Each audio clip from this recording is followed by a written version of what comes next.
حضرت عمر، سب کہہ دو رضی اللہ تعالیٰ. یہی واقعہ سنا کے میں ختم کرتا ہوں.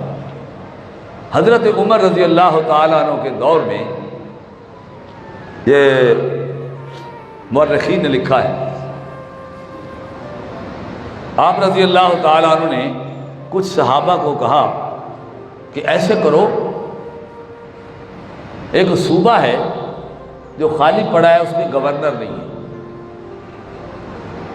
تو قرآن جو زیادہ پڑھتا ہو، جو قرآن کی تلاوت کثرت سے کرتا ہو، قرآن کو سینے سے لگاتا ہو، قرآن سے محبت رکھتا ہو، زیادہ قرآن پڑھنے والا وہ ڈھونڈ کے لاؤ، میں اس کو گورنر بناتا ہوں. ہم کس کو بناتے ہیں؟ جس کے پاس مربع ہوں، جس کے پاس باغ ہوں، 200 500 1000 مربع، یہ باغ ہو، گاڑیاں ہوں، بنگلے ہو، ہم ان کو MNA اور MP بناتے ہیں. لیکن حضرت عمر نے کیا کہا؟ اس آدمی کو ڈھونڈ کے لائیے جو اللہ کا قرآن کثرت سے پڑھتا. وہ صحابہ کرام گئے، مدینہ کی گلیوں میں دیکھتے رہے، تو مدینہ شہر سے تھوڑا باہر نکلے تو پہاڑ کے دامن میں ایک شخص بکریاں چرا رہا ہے، بکریوں کا چرواہا بکریاں چرا رہا ہے. اور اتنے میں اذان شروع ہو گئی، اللہ اکبر. کیسا پیارا جملہ ہے. کون بڑا ہے بھائی؟ اللہ بڑا ہے. اللہ اکبر، اللہ بہت بڑا، بہت بڑا اللہ. اذان شروع ہو گئی. وہ صحابی جو فاروق اعظم رضی اللہ تعالیٰ عنہ نے بھیجے تھے کہ ڈھونڈ کے لاؤ کوئی قرآن پڑھنے والا، نبی پاک صلی اللہ علیہ وسلم سے زیادہ محبت ہے، قرآن سے زیادہ محبت ہے، ڈھونڈ کے میرے پاس لے آؤ. ان کے کانوں میں آواز پڑی اور بکریوں کے چرواہے کے کان میں بھی اذان پڑی، تو بکریاں چھوڑ کر پہاڑ کے دامن میں چھوڑ کر مسجد کی طرف دوڑ گیا اور اپنے رب کریم کو کہنے لگا، اے میرے رب، تو بڑا ہے، تیرا نام بڑا ہے، نماز بڑی ہے، نماز اعلیٰ ہے، تو اعلیٰ ہے، تیرا امر اعلیٰ ہے، یہ بکریاں تیرے حوالے کرتا ہوں، تو جان اور یہ بکریوں کا ریوڑ جانے. میں تو جا رہا ہوں، میں تو جا رہا ہوں. کدھر کو جا رہا ہوں؟ نماز پڑھنے کے لیے. یہ بھی نبی کی سیرت ہے، نماز پڑھنا. نماز پہ آؤ، نماز پہ. نماز میں بہت اللہ تبارک و تعالیٰ راضی ہوتے ہیں، خوش ہوتے ہیں. اللہ کی ملاقات نماز میں ہے. تو کیا فرماتے ہیں؟ وہ کہتے ہیں ہم دیکھتے رہ گئے، دیکھے تو صحیح ہے جاتا کدھر ہے. بکریاں وہیں کھڑی ہیں پہاڑ کے دامن میں. جا کے دیکھا مسجد میں وضو فرمایا، وضو کر کے نماز با جماعت پڑھی. انہوں نے بھی پڑھی، جو حضرت عمر نے بھیجے تھے انہوں نے بھی پڑھی، انہوں نے بھی پڑھی. نماز پڑھنے کے بعد یہ سوچ رہے ہیں کہ یہ فارغ ہو کر یہ بکریوں کی طرف جائے گا، کیونکہ بکریاں چھوڑ کر آیا ہے. لیکن حضرت نے بکریاں کو نہ دیکھا. نماز پڑھنے کے بعد قرآن مجید اٹھایا اور اٹھا کر کے تلاوت کرتے رہے.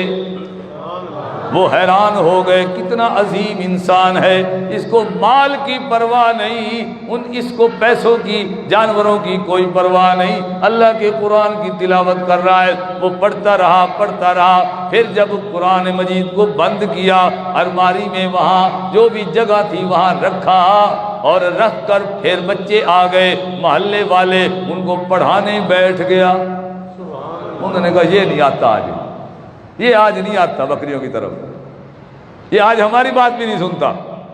بچوں کو پڑھانے بیٹھ گیا اور بچوں کو پڑھایا. جب چھٹی ہوئی پھر مسجد سے نکلا اور چلا گیا. انہوں نے کہا او بھائی، او میاں، ہم آپ کے پیچھے آئے بڑی دیر سے، ہماری بات تو سن لو ذرا. نے کہا ہاں جی کرو بات. نے کہا ہمیں امیر المومنین فاروق اعظم خلیفہ ثانی فاروق اعظم نے بھیجا ہے. تو حضرت عمر رضی اللہ تعالیٰ عنہ کا جب نام آیا تو وہ بکریوں کا چرواہا کانپنے لگا. جب کانپنے لگا، کانپ نہیں، بڑی اچھی بات ہے آپ کے لیے، اچھی خبر ہے، پریشان نہ ہو۔ انہوں نے کہا جی حکم کرو۔ کہنے لگے آپ کو فاروق اعظم بلا رہے ہیں۔ انہوں نے کہا بکریاں جو ہیں یہ ریوڑ ہے میرے پاس، میں کسی کی چراتا ہوں، اس کی بکریاں اس کے حوالے کروں پھر میں آتا ہوں۔ ان کا نام تھا حضرت بازان، حضرت بازان ابن سعسان رضی اللہ تعالیٰ عنہ۔ یہ نبی کا صحابی تھا، عام آدمی نہیں تھا۔ گئے، السلام علیکم یا امیر المؤمنین، بیٹھ گئے۔ حضرت عمر نے فرمایا ہاں بھائی، میں نے آپ کو بھیجا تھا جس کام کے لیے، کر آئے ہو؟ یا امیر المؤمنین یہ بندہ آیا بیٹھا، یہ بندہ کپڑے میلے میلے کچیلے، مٹی سے گرد و غبار سے بھرے ہوئے، ایسے جھاڑ جھوڑ کے آ گیا، بیٹھ گیا، ٹانکے لگے ہوئے۔ حضرت عمر نے فرمایا کہ تم نے کیا دیکھا اس کو، کیسے پایا؟ انہوں نے کہا ہم نے اس کو نماز پڑھتے دیکھا، قرآن پڑھتے دیکھا، قرآن پڑھاتے دیکھا۔ انہوں نے کہا اچھا۔ حضرت عمر نے فرمایا بازان، میں نے آپ کو حمص صوبے کا، حمص ہے یا حمص ہے، اس صوبے کا گورنر بنا دیا۔ وہ رونے لگا۔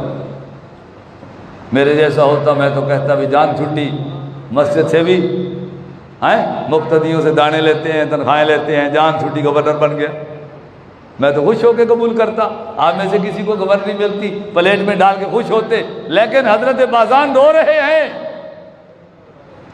فاروق اعظم نے فرمایا بازان، تجھے تو خوشی ہونی چاہیے تھی، رو کیوں رہا ہے؟ تیری آنکھوں سے آنسوؤں کی لڑی ہے، یہ کیا وجہ ہے؟ تو حضرت بازان نے فرمایا یا امیر المومنین رضی اللہ تعالیٰ عنہ، رو اس لیے رہا ہوں، یہ قوم کا، عوام کا بوجھ میرے سر پہ ڈال دیا گیا ہے، میں قیامت میں کیا جواب دوں گا؟ یہ ہے نبی کی سیرت کا رنگ، یہ نبی کی سیرت کا رنگ چڑھا۔ تو حضرت بازان رونے لگے۔ حضرت عمر نے فرمایا بس اب میں نے فیصلہ کر لیا ہے، اب تیرے بغیر مجھے کوئی نظر نہیں آتا، میں نے گورنر بنا دیا ہے، جاؤ یہ 6 مہینے کا خرچہ لے جاؤ، جاؤ اس حمص صوبے کا کنٹرول سنبھالو۔ 6 مہینے کا خرچہ لے کر گئے اور وہاں پہنچے، وہاں ایک کاغذ کا ٹکڑا لیا، اس کاغذ پہ لکھا کہ اس کے اندر بیوہ عورتیں کتنی رہتی ہیں، یہاں مساجد کی ضرورت ہے، کتنی مساجد کی ضرورت ہے لکھ لیا، یہاں کتنے چراگاہوں کی ضرورت ہے کہ لوگوں کے پاس مال مویشی ہیں، جانور ہیں اور باندھنے کی جگہ نہیں ہے، لکھ لیا، کتنے یتیم بچے ہیں جن کا پالنے والا کوئی نہیں ہے، نہ ماں ہے نہ باپ ہے، غریب اور یتیم ہیں، لکھ لیا، کتنے راستوں کی ضرورت ہے، چاروں طرف راستے، ہم تو راستے بند کرنے پہ لگے ہوئے ہیں، نبی راستہ کھولنے پہ لگے رہے۔ نبی نے راستے کھولے ہیں امت کے لیے، صحابہ نے راستے کھولے ہیں امت کے لیے، آج ہم بند کرتے۔ خیر یہ لکھ لیا، دینی مدارس جہاں مسلمانوں کے بچے قرآن پڑھیں، کتنے مدارس کی ضرورت ہے، لکھ لیا۔ اور جب لکھ لیا تو حساب کرنے بیٹھ گئے، وہ منصوبہ بنا سال کا یا 2 سال کا، سوچنے لگے خرچہ تو 6 مہینے کا ہے، کیا کروں گا؟ انہوں نے کہا بازان، اپنے آپ کو خطاب کر کے کہا بازان، یہ جو 6 مہینے کا خرچہ ہے یہ قوم پہ خرچ کر دو۔